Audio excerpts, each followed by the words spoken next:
बिस्मिल्लाहिर्रहमानिर्रहीम। अस्सलामु अलैकुम रहमतुल्लाहि व बरकातुहू। नूर हेल्थ केयर में खुश आमदीद। उम्मीद है तमाम अहबाब खैरियत से होंगे। कभी ऐसा होता है कि हमारी आंखों में जलन शुरू हो जाती है या आंखें सूज जाती हैं, आंखों में दर्द होने लग जाता है। ऐसा बसा औक़ात उस वक़्त होता है जब हम किसी वेल्डर के पास बैठते हैं और वेल्डिंग को हम देखते हैं और उसकी चमक हमारी आंखों में पड़ती है, धुआं हमारी आंखों में पड़ता है। उसके साथ भी हो जाता है। और बाज़ लोगों को ज़्यादा कंप्यूटर के इस्तेमाल से या मोबाइल फ़ोन के ज़्यादा इस्तेमाल से भी ये मामला हो जाता है। या फिर अगर हम बाहर निकलते हैं और अब चूँकि गर्मी बहुत ज़्यादा है तो गर्मी की वजह से भी ऐसा हो जाता है।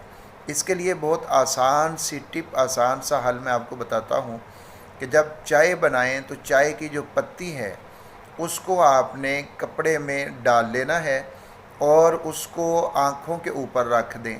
यानी दो कपड़ों में डाल के उसकी दो पोटलियाँ बना लें या फिर एक बना लें। तो आपने आंखें बंद करके उसको अपनी आंखों के ऊपर रख देना है। थोड़ी देर तक उसी तरह से आप लेटे रहें।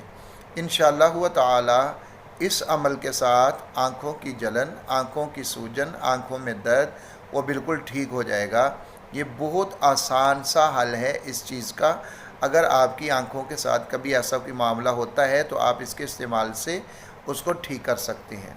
अपना ख्याल रखिएगा, दुआओं में याद रखिएगा। अल्लाह हाफ़िज़।